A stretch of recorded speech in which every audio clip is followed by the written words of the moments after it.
আসসালামু আলাইকুম। SSC ২৪ batch. আশা করি তোমরা সবাই অনেক বেশি ভালো রয়েছো। আরেকটি লাইভ ক্লাসে তোমাদের সবাইকে স্বাগতম।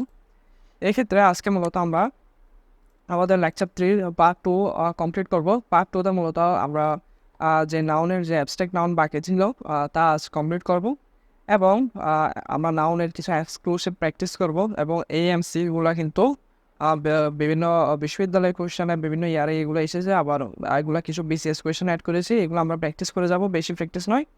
আর যেগুলো দরকার মূলত আমরা সেগুলো প্র্যাকটিস করে যাব এবং তারপর আমরা মূলত আজকে প্রনাউন শুরু করব। প্রনাউনের বেসিক আলোচনা করব। প্রনাউনের যে রোলগুলো তোমার সবচেয়ে গুরুত্বপূর্ণ সেই রোলগুলো নিয়ে মূলত আলোচনা করবো এবং যেখানে আমরা সবচেয়ে বেশি ভুল করি। তাহলে আমরা চলো শুরু করি। আশা করি তোমাদের এই ক্লাসটি ভালো লাগবে। এই ক্লাসটি বন্ধুদের মাঝে শেয়ার করে দাও, বন্ধুদের মেনশন করে দাও। আমরা খুব দ্রুতই ক্লাস শুরু করেছি। ওকে, তাহলে প্রথমে আমাদের আজকে অ্যাবস্ট্রাক্ট নাউন নিয়ে আলোচনা করি। এর আগে মূলত আমরা নাউনের যে কংক্রিট নাউন রয়েছে সেই কংক্রিট নাউনের যে 4 প্রকার রয়েছে সেই 4 প্রকার নিয়ে মূলত আমরা আলোচনা করেছিলাম। আজকে আমরা মূলত অ্যাবস্ট্রাক্ট নাউন নিয়ে আলোচনা করব। দেখো, অ্যাবস্ট্রাক্ট নাউনের বিষয়টা একদম সহজ। এটা বেশি করে লাগবে না আলোচনা করতে।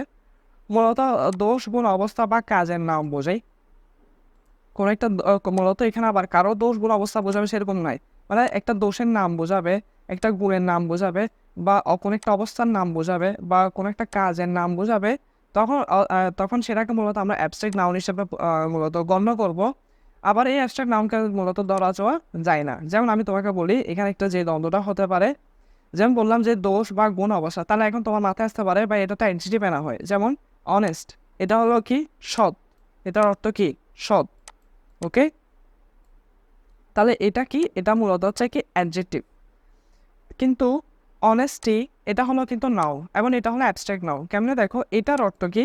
এটার অর্থ হলো সততা। তাহলে অ্যাবস্ট্রাক্ট নাউন আর অ্যাডজেক্টিভের মধ্যে যে পার্থক্য তা হলো, অ্যাডজেক্টিভ দিয়ে মূলত কোনো একটা কারো গুণ বা দোষ গুণ অবস্থা বোঝাবে, কিন্তু নাউনের যে অ্যাবস্ট্রাক্ট নাউন সেটা মূলত কোনো একটা দোষ গুণের নাম বোঝাবে। যেমন সততা, এটা একটা গুণের নাম। যেমন সৌন্দর্য, এটা একটা গুণের নাম। আবার যদি আমি বলি যেমন সে মিথ্যা, ফলস, এটা একটা কি? যেমন আমি যদি তোমাকে বলি মানে যে কোনো কিছু শুধু নাম বোঝালেই তাও হবে কি? নাউন। আর কাউকে ইন্ডিকেট করলে তাও হবে কি? অ্যাডজেক্টিভ। যেমন বিউটিফুল, এটা আমরা ইন্ডিকেট করি যদি কেউ সুন্দর হয় তখন সেখানে আমরা বলি বিউটিফুল এবং এটা হলো কি? অ্যাডজেক্টিভ। আবার যদি বলি বিউটি, তখন এটা হবে নাউন, কারণ এখানে কাউকে ইঙ্গিত করা হচ্ছে না, মূলত একটা গুণের নাম বোঝাচ্ছে। সৌন্দর্য একটা গুণের নাম বোঝাচ্ছে এবং এটা কি হয়েছে? নাউন হয়েছে। এটা দশম বিসিএসে কিন্তু একটা কোয়েশ্চেন। তাহলে এখন আমাদের এই বিষয়গুলো মাথায় রাখতে হবে। এখন আমি তোমাকে বলি কিছু সাফিক্স রয়েছে। সাফিক্স পদটা হলো যেগুলা সাধারণত শব্দের কি বসে? শেষে বসে। শব্দের শেষে বসলে সেগুলাকে আমরা কি বলি? সাফিক্স বলি। আর প্রিফিক্স কখন বলি? শব্দের আগে বসলে। এখন সাধারণত যখন এই সাফিক্সগুলো তুমি দেখবে তখন সেটা সাধারণত কি হয়? অ্যাবস্ট্রাক্ট নাউন হয়। যেমন সিই থাকলে, যেমন প্রুডেন্স সি রয়েছে, সি ওয়াই রয়েছে ইনফ্যান্সি, টি ওয়াই রয়েছে বিউটি, বা শাম রয়েছে অ্যাফেকশন, বা হোস্ট রয়েছে চাইল্ডহুড, তারপর ডম রয়েছে ফ্রিডম, তারপর আবার মেন্ট হলো এগ্রিমেন্ট। এরকম যখন কিছু সাফিক্স থাকবে তখন সেটা হবে কি? Abstract noun. তাহলে আশা করি এটা মূলত এত কঠিন বিষয় না। এগুলো আর একটু তোমরা যদি বিস্তারিত পড়ো তাহলে আশা করি ক্লিয়ার হয়ে যাবে। এখন এখানের মধ্যে এক বিষয় আমাদের যে বিষয়টা মাথা রাখতে হবে, ধরো তোমাকে বললো the add plus abstract noun রয়েছে, তখন সেটা কিন্তু কি হয়ে যায়? কমন নাউন হয়ে যায়। এটা একটু আমরা বুঝি। দেখো, they praise the honesty of the girl. তাহলে এখন যখন তুমি দেখবে অ্যাবস্ট্রাক্ট নাউন রয়েছে, অনেস্টিটা অ্যাবস্ট্রাক্ট নাউন, এখানে টি ওয়াই একটি ওয়াই একটি সাফিক্স রয়েছে। পাশাপাশি এটা আমরা যদি বাংলা অনুবাদ করি এটা সততাকে বোঝাচ্ছে, যেটা মূলত একটা গুণের নাম। তাহলে এই ক্ষেত্রে যখন এর রূপ থাকবে এবং এর আগে যখন একটা আর্টিকেল থাকবে এবং তখন সাধারণত এটা কি হয়ে যায়? কমন নাউন হয়ে যাবে। তখন এটা কি হয়ে যাবে? কমন নাউন হয়ে যায়। তাহলে এটা একটু মাথায় রেখো। আশা করি তেমন আহামরি কঠিন নেই, এখানে তেমন আলোচনা সেরকম বিষয় নেই, তেমন আহামরি সেরকম কঠিন না। এখন আমরা কিছু প্র্যাকটিসে চলে যাই। এই প্র্যাকটিসগুলো করলে তোমার আশা করি নাউনটা ক্লিয়ার হবে। যেমন আমরা তোমাকে বলি পরীক্ষায় প্রশ্নটা আসবে কীরকম। আমরা এত কিছু তো বললাম নাউন নিয়ে, কিন্তু প্রশ্নটা আসবে এরকম দেখো, বলবে তোমাকে the warning of the authority falls on this years. এখন তোমাকে বলবে এখানে ওয়ার্নিং এটা কোন পার্টস অফ স্পিচ, ঠিক আছে? এখন এটা কোন পার্টস অফ স্পিচ আমাদের সেটা বের করতে হবে। তাহলে এটা একদম সহজ। দেখো, এটা আমি বলেছিলাম যখন তুমি কোনো ডিটারমিনার দেখবে, ডিটারমিনার কিন্তু অনেক রকম হয়, তার মধ্যে একটা ডিটারমিনার হলো হচ্ছে কি আর্টিকেল। যখন তুমি আর্টিকেল দেখবে এবং আর্টিকেলের পর যদি একটা ওয়ার্ড থাকে, কয়টা ওয়ার্ড, একটা ওয়ার্ড থাকে, তখন সেটা কি হয়, সেটা হয়ে যায় কি ভাইয়া নাউন, সেটা কি হয়ে যায় নাউন হয়ে যায়। তাহলে আর্টিকেল থাকলে, আর্টিকেলের পর একটা ওয়ার্ড থাকলে সেটা কি হয় নাউন হয়। তাহলে এখানে যেমন রয়েছে দা, তাহলে দায়ের পরে যখন একটা ওয়ার্ড রয়েছে সেটাকে আমরা কী হিসেবে সিলেক্ট করবো ভাইয়া, সেটাকে আমরা নাউন হিসেবে সিলেক্ট করব। তাহলে এই ক্ষেত্রে আমরা দেখো, তাহলে এতটুকু যদি আমরা বুঝে থাকি, আমাদের পরীক্ষা হলে এত কিছু ভাবতে হবে না যে ওয়ার্নিং কী কাজ বলছে, ওয়ার্নিংয়ের বাংলাকে এত কিছু বুঝতে হবে না। জাস্ট এটা বুঝলেই হবে যে এখানে ওয়ার্নিং রয়েছে, তাহলে এক্ষেত্রে ওয়ার্নিংয়ের আগে আমার একটা ডিটারমিনার রয়েছে, আর্টিকেল একটা ডিটারমিনার, ও এই ডিটারমিনার যেহেতু রয়েছে এরপরে যেহেতু একটা ওয়ার্ড রয়েছে, তাহলে এটা কী হবে নাও, তাহলে আমার এখানে সঠিক উত্তর হলো কি নাও। এরপরে দেখি মাটন ইজ দেন, আচ্ছা এটা একটু তোমরা একটু আনসার করার চেষ্টা করো, মাটন এটা কি, এটা আমরা আগের ক্লাসে প্র্যাকটিস করেছিলাম, তাও একটু তোমরা একটু আনসার একটু চেষ্টা করে দেখো, কমেন্ট বক্সে লিখতে থাকো আনসার, যেটা হবে শুধু নাম এ বি সি যেটা হবে সেটা লিখবে আর কি, ওকে। এবং ম্যাটেরিয়াল দ্বারা মূলত যে জিনিসগুলো মূলত তুমি 1 2 অর্থাৎ সংখ্যাবাচক সংখ্যা দিয়ে মূলত তুমি গুনতে পারবে না, সেটাকে তুমি মূলত একক দ্বারা গুনতে পারবে। এবং এখানে তাই মাঠন এটা মূলত হচ্ছে আমাদের ম্যাটেরিয়াল নাউন, ওকে। আশা করি ক্লিয়ার।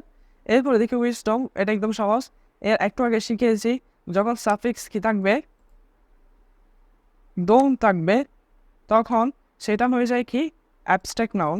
তাহলে এখানে দেখো এখানে ডোম রয়েছে, তাহলে এখানে এটা কি হয়ে যাবে অ্যাবস্ট্রাক্ট নাউন, তাহলে একদম সহজ। এরপরে দেখি এটা, দেখি এটা একটু আনসার করার চেষ্টা করো তোমরা কমেন্ট বক্সে একটু আনসার করে এটা কী হবে, দেখো এটা কী হবে লিখো তো একটু আনসার করো। এখানে বলা হচ্ছে হি হ্যাজ ডান নো রং, এখন বলা হচ্ছে এই রং এটা কোন পার্টস অফ স্পিচ।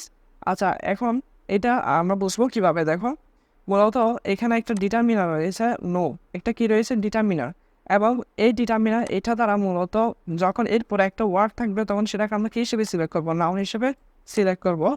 এখন ডিটারমিনার যাদের সমস্যা রয়েছে এ নিয়ে কিন্তু আমরা ধারাবাহিকভাবে ক্লাস করব। আমরা আজ মূলত পার্টস অফ স্পিচ শেষ করে মূলত আমরা ডিটারমিনার নিয়ে আলোচনা করব।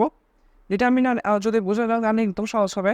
তাহলে এক্ষেত্রে নাউন যেটা আমরা একদম ইজি জানি, এগুলো একদম সহজ পড়া। এবং এখানে দেখো এখানে ব্রেভারি বলা হচ্ছে এটা কোন পার্টস অফ স্পিচ, অর্থাৎ the soldiers were rewarded for their bravery. এখন এখানে তুমি বলো এটার আনসার কী হবে, একটু কমেন্ট বক্সে জানাও তাড়াতাড়ি, আমরা খুব দ্রুত শেষ করবো। আমাদের কিন্তু প্রনাউনের পড়া অনেক কিছু বাকি রয়েছে, আমরা সেখানে আলোচনা করব। এগুলো কিন্তু আমি বিস্তারিত ব্যাখ্যা দিচ্ছি না, কারণ এগুলো তোমরা পারবে তাই। তাহলে দেখো ব্রেভারি এটা একদম সহজ, ব্রেভারি এটা মূলত বীরত্ব বোঝাচ্ছে, কি বলছে বীরত্ব। এখানে যদি আমি কাউকে বলতাম সে বীর, তাহলে এটা হচ্ছে অ্যাডজেক্টিভ, কিন্তু আমি এখানে বলছি এটা হচ্ছে বীরত্ব, অর্থাৎ এটা মূলত একটা গুণের নাম, তাই এটা হবে আমাদের কি অ্যাবস্ট্রাক্ট নাউন। তাহলে আশা করি একদম সহজ না, এভাবে বাসায় বসে প্র্যাকটিস করতে থাকো, কোনো কিছু না বসলে আমাদের পেজে মেসেজ দিও, ওকে। আচ্ছা তাহলে এখন আমরা আজকে মূলত প্রনাউন নিয়ে আলোচনা করবো। প্রনাউনটা একদম সহজ, জাস্ট আমাদের কিছু একটা জিনিস বুঝতে হয় এবং কোথা থেকে প্রশ্ন আসবে তা জানতে হবে আর কি। এখন প্রনাউন নিয়ে যদি আমি একটু আলোচনা করি, প্রনাউন মূলত নাউনের বদলে বসে, এগুলো আমরা সবাই জানি, এটা মূলত কিসের বদলে বসে, নাউনের বদলে বসে। এখন প্রনাউনের কিছু প্রকারভেদ রয়েছে, সেই প্রকারভেদগুলো একটু জানা দরকার। প্রথমে আমি যদি বলি প্রনাউনের যে প্রকারভেদ, তার মধ্যে হলো পার্সোনাল প্রনাউন, যেটা আমরা সবাই ইউজ করি আই মি মাই, এটা হচ্ছে পার্সোনাল প্রনাউন। এক্ষেত্রে সবচেয়ে গুরুত্বপূর্ণ হচ্ছে এগুলো একটু জানা রিফ্লেক্সিভ প্রনাউন। এরপরে ডেমনস্ট্রেট, যেমন দিস দোজ। ইনডিফিনিট শব্দ হচ্ছে মূলত অনির্দিষ্ট বোঝাবে, যেমন ওয়ান এনি সাম, এগুলো হচ্ছে মূলত অনির্দিষ্ট বোঝাবে, কি বোঝাবে অনির্দিষ্ট বোঝাবে, তখন এই ক্ষেত্রে সেটা হবে ইনডিফিনিট। আচ্ছা এরপরে আসি ইন্টারোগেটিভ, অর্থাৎ যে প্রনাউনগুলোর দ্বারা মূলত প্রশ্ন করা হয় সেগুলো হবে ইন্টারোগেটিভ। আর যে প্রনাউন দ্বারা মূলত দুইটা সেন্টেন্সকে কানেক্ট করা হয় সেটা হবে রিলেটিভ। যেমন হু ডিড দ্য ওয়ার্ক, এর মধ্যে হুটা হচ্ছে কি ইন্টারোগেটিভ। তারপর আবার রিলেটিভ যদি আমি বলি I know who you are, তাহলে এই ক্ষেত্রে হু মাঝখানে কাজ করছে, তখন সেটা হবে রিলেটিভ। রিলেটিভ মূলত দুইটা সেন্টেন্সকে কানেক্ট করবে, অর্থাৎ এদিকে একটা সেন্টেন্স রয়েছে, এদিকে একটা সেন্টেন্স রয়েছে, এবং দুই সেন্টেন্সের মাধ্যমে কি হচ্ছে প্লাস হিসেবে কাজ করে। আর ইন্টারোগেটিভ মূলত সেন্টেন্সের শুরুতে বসে বেশিরভাগ সময়, এবং সেটা প্রশ্নবোধক চিহ্ন থাকবে শেষে, এটা দ্বারা মূলত প্রশ্ন করা হয়, ওকে। আর ডিস্ট্রিবিউটিভ হচ্ছে সবচেয়ে গুরুত্ব হচ্ছে ইজ, তাহলে ইজ ইদার নিদার, এগুলো হচ্ছে কি মূলত ডিস্ট্রিবিউটিভ। তারপর রেসিপ্রোকাল, এটা সবচেয়ে গুরুত্বপূর্ণ। রেসিপ্রোকালের মধ্যে আমরা দুইটা প্রনাউন সবচেয়ে বেশি জানি, সেটা হলো একটা ইচ আদার, একটা হচ্ছে ওয়ান এন্ড এদার। এগুলো একটু লিখে রাখতে পারলে ভালো হতো, কারণ এগুলো গুরুত্বপূর্ণ, তাই এগুলোর সাথে শুধু গুরুত্বপূর্ণগুলো অ্যাড করেছি। এর মধ্যে ইচ আদার এটা শুধু দুইজনের ক্ষেত্রে ব্যবহৃত হয়, আর ওয়ান এন্ড এদার এটা দুইয়ের অধিক ব্যক্তির ক্ষেত্রে ব্যবহৃত হয়, টু প্লাস হিসেবে আমরা বলতে পারি। তাহলে এতটুকু আশা করি এখানে কোনো সমস্যা আছে কিনা একটু জানাও। একদম সহজ এগুলি, তবে এখানের মধ্যে তোমাকে এগুলো যে ধারাবাহিকভাবে যে মুখস্থ রাখতে হবে তা নয়, এগুলো মুখস্থ রাখতে হয় না। তবে তোমাকে এটা জানতে হবে কোনটা কোন প্রনাউন। অর্থাৎ আমি যদি তোমাকে বলি, যেমন মাই সেলফ আমি তোমাকে দিলাম, বললাম এটা কোন প্রনাউন, কারণ তোমাকে এটা বলতে হবে রিফ্লেক্সিভ প্রনাউন। আবার আমি যখন বলবো কোনটা রেসিপ্রোকাল প্রনাউন, তখন সেখানে বলতে হবে ইচ আদার, ওয়ান এদার, এইগুলি। তাহলে এবার একটু মাথা রাখো।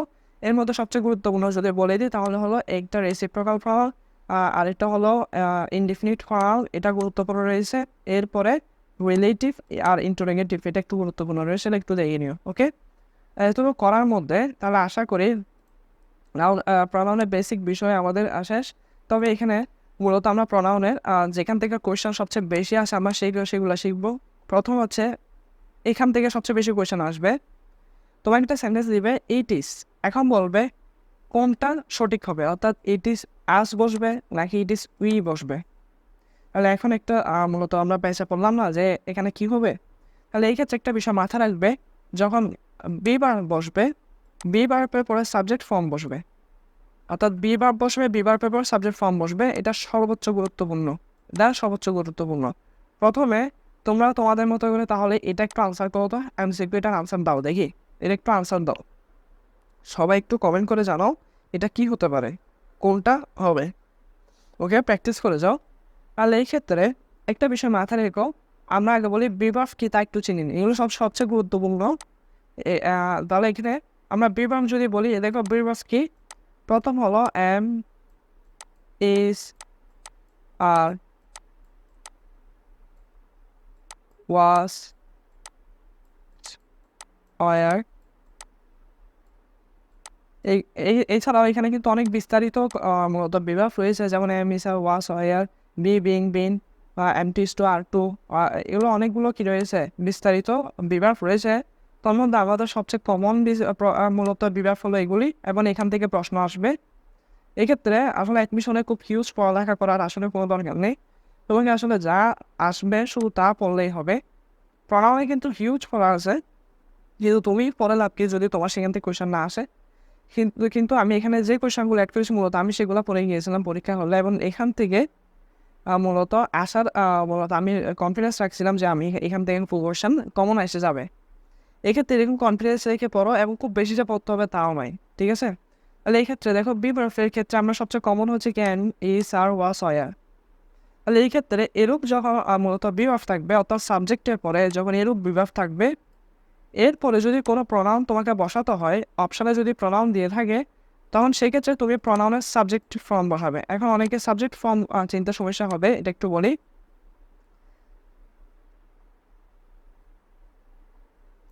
সাবজেক্টিভ ফর্ম হলো যেমন আই লিখলাম, এটা হলো সাবজেক্টিভ ফর্ম, এটার অবজেক্ট ফর্ম হলো মি। তাহলে আবার সাবজেক্টিভ ফর্ম যদি উই হয়, তাহলে অবজেক্টিভ ফর্ম হবে কি আস। যেমন সাবজেক্টিভ ফর্ম যদি দে হয়, তাহলে অবজেক্টিভ ফর্ম হবে কি দ্যাম। তাহলে সাবজেক্টিভ ফর্ম যদি হি হয়, অবজেক্টিভ ফর্ম হবে কি হিম। আবার সাবজেক্টিভ ফর্ম যদি শি হয়, তাহলে অবজেক্টিভ ফর্ম হবে কি হার। তাহলে এই যেগুলো একটু মাথা রাখতে হবে, এগুলো একটু ভালো করে মুখস্থ করে ফেলিও। এগুলো যেগুলো বইয়ে দেওয়া থাকে এগুলো আশা করি তোমরা পারবে বলে মুখে মুখে চলে আসে, আই উই মি, সেগুলো আর কি। তাহলে এই ক্ষেত্রে এখন আমাদের পড়া যেখানে রয়েছে সেটা হলো যখন বিভার্ব থাকবে এবং বিভার্বের পরে কি বসবে, আমাদের সাবজেক্টিভ ফর্ম বসবে। তাহলে ইজ, আমার মনে হচ্ছে আমি এরকম বলার ইচ্ছা যে ইট ইজ আস, এরকম বলার ইচ্ছা, কিন্তু আসলে এটা হবে কি ভুল। আমাদের সঠিক হবে কি ইট ইজ উই। তাহলে এখন আমি যদি বলি তাহলে ইট ইজ, এরপর বললাম ইট ইজ, এখানে এ দিলাম বললাম আই হবে, নাকি বি দিলাম যে মি হবে। তাহলে তোমরা একটা আনসার করো তো দেখি এটা কী হবে, একটু আনসার করে দাও, একটু প্র্যাকটিস করে যাও। এখন প্র্যাকটিস করলে মুখস্থ হয়ে যাবে, আর এটা ক্লাস শেষ আর পড়তে হবে না। তাহলে এই ক্ষেত্রে যদি বিভার্ব থাকে, বিভার্বের পরে কি বসবে, সাবজেক্টিভ ফর্ম বসবে, এবং আই আর মি এর মধ্যে সাবজেক্টিভ ফর্ম হলো কি আই। তাহলে এখানে আমাদের সঠিক উত্তর হলো কি আই। তাহলে এটা মাথায় রাখতে হবে। এটা হলো আমাদের রুল 1, আশা করি ক্লিয়ার। এরপর আসে রুল 2, মূলত এই ধরনের প্রশ্ন আসবে। দেখি এই কোয়েশ্চেনটা তোমরা একটু আনসার করার চেষ্টা করো। এই কোয়েশ্চেনটা একটু তোমরা কমেন্ট বক্সে চেষ্টা করো, না পারলে সমস্যা নেই, তাও চেষ্টা করে যাও।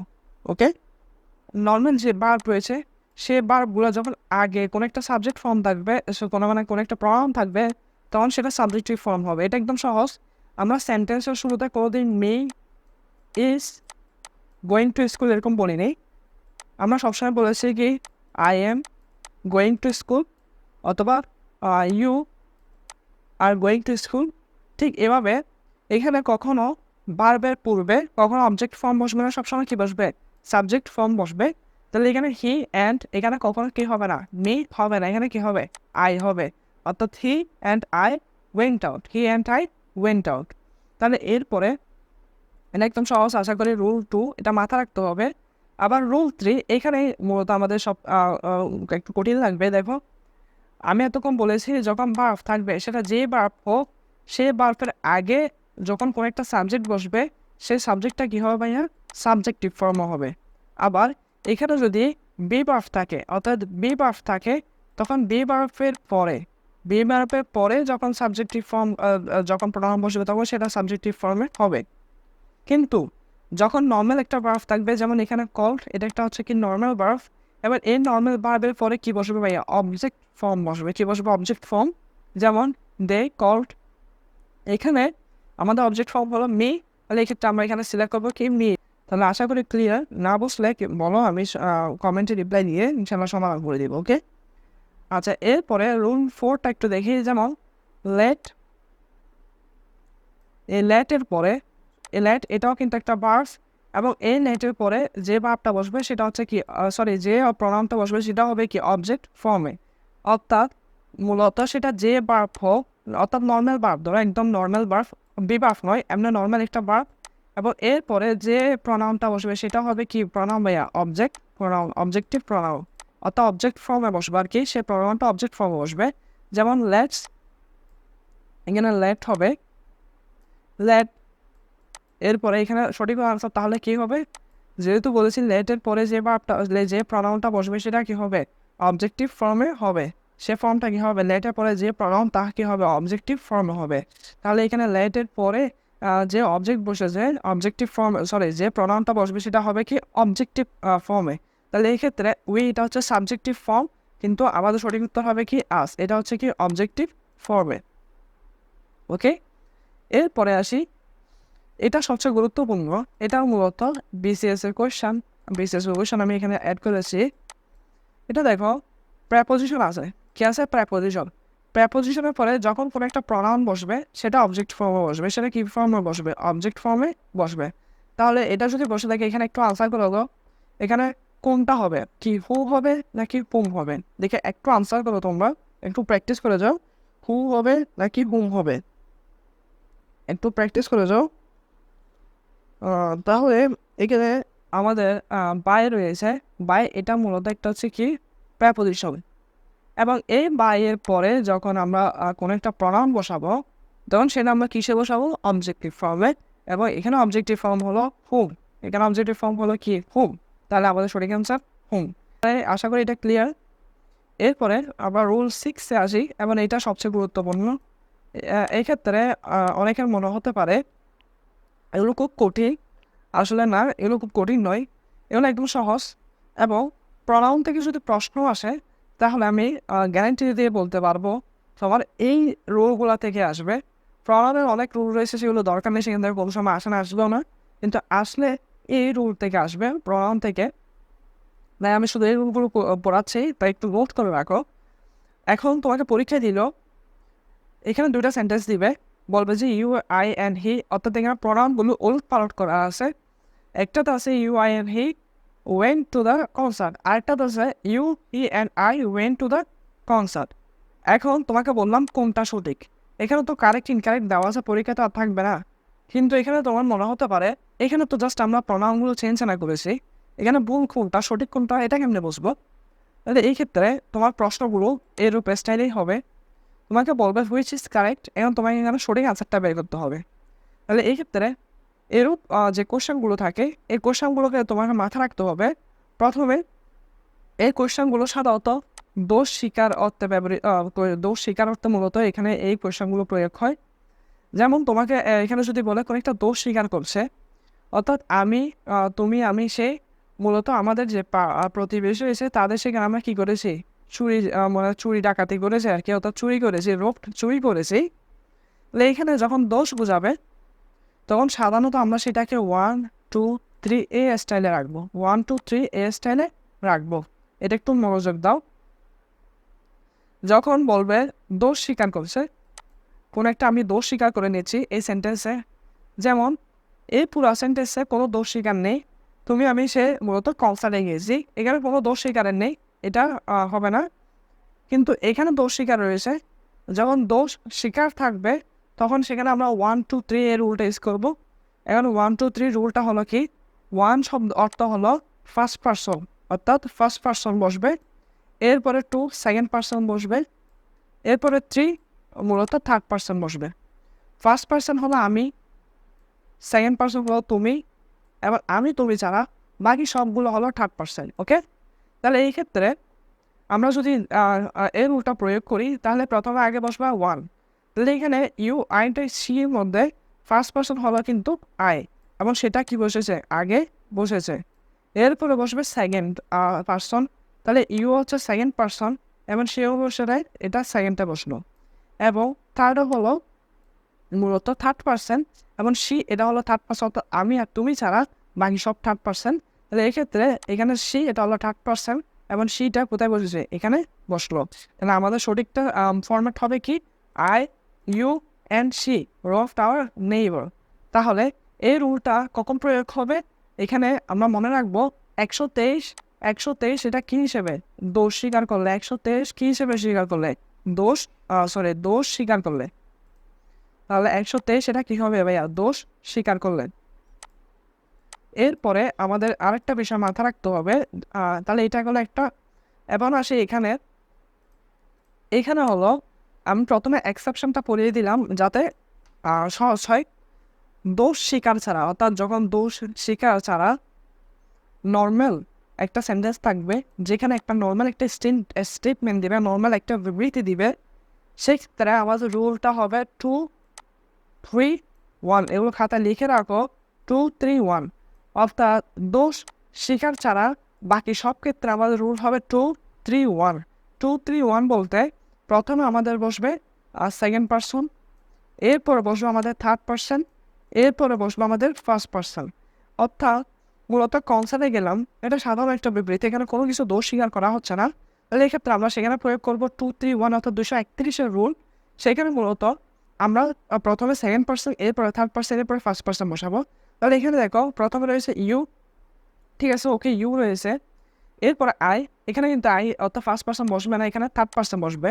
সেজন্য আমরা প্রথমে সেকেন্ড পারসন বসালাম, এরপরে থার্ড পারসন হি বসালাম, এরপরে ফার্স্ট পারসন মূলত আমরা আই বসালাম। তাহলে দেখো এটা হচ্ছে 2, তারপর এটা হলো 3 এবং এটা হলো 1। তাহলে 2 3 1 231-এর রুল। তাহলে এভাবে তোমাকে মূলত এটা কী হতে হবে, সাজাতে হবে। You he and I went to the concert. সবচেয়ে গুরুত্বপূর্ণ প্রনাউনের রুল হবে কিন্তু এটা থেকে কোয়েশ্চেন আসবে বেশিরভাগ সময়। তাহলে এখন আমরা কিছু প্রশ্ন একটু দেখি। আশা করি আমাদের এই যে কয়েকটা রুল যা পড়লাম, মনে হতে পারে এগুলো খুব কম রুল পড়েছি, কিন্তু বিশ্বাস করো এই রুলগুলাই গুরুত্বপূর্ণ। কম পড়ে যদি তুমি কমন পাও তাহলে বেশি পড়ে লাভ কি। ওকে, তাহলে এক্ষেত্রে আমাদের প্রথমে এই এটা একটু তোমরা সলভ করো। কোন বলা হচ্ছে which one is the reflexive pronoun. আচ্ছা, তাহলে এটা একটু তোমরা সলভ করো, একটু কমেন্টে জানাও কোনটা আমাদের আনসার হবে। কি এখানে হি হবে, নাকি হিমসেলফ হবে, নাকি ওয়ান হবে, নাকি দেই হবে।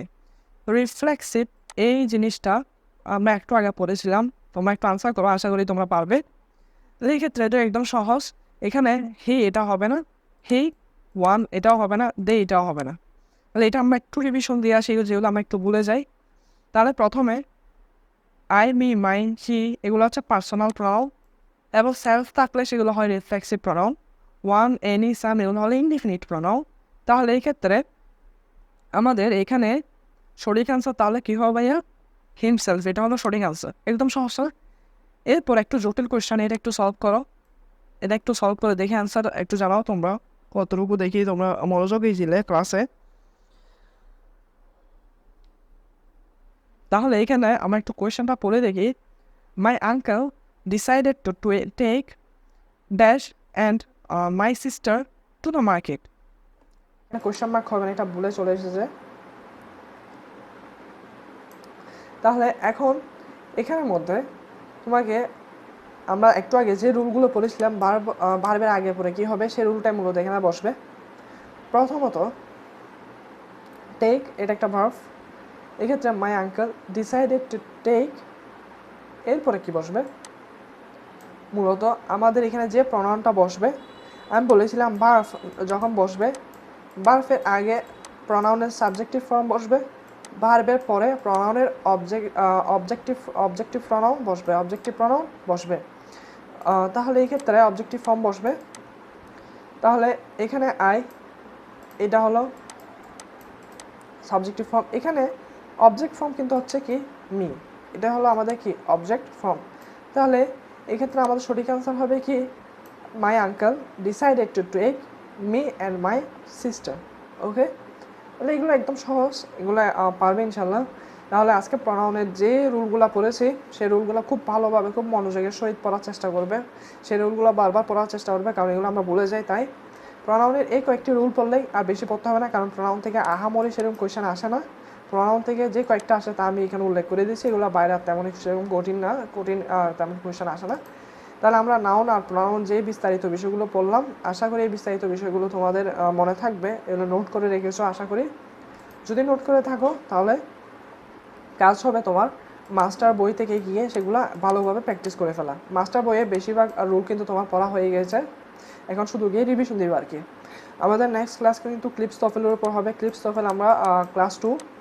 এই ক্ষেত্রে এইভাবে আমাদের সাথে ক্লাস করে যাও, ইংলিশে আশা করি সর্বোচ্চ একটা প্রিপারেশন হয়ে যাবে। এরপরে আর যদি কোনো কোয়েশ্চেন থাকে আমাদের পেজে মেসেজ দিও, এই আর কি। তাহলে নেক্সট ক্লাসে তোমাদের সাথে দেখা হবে ইনশাল্লাহ। তাহলে ভালো থেকো, সুস্থ থেকো।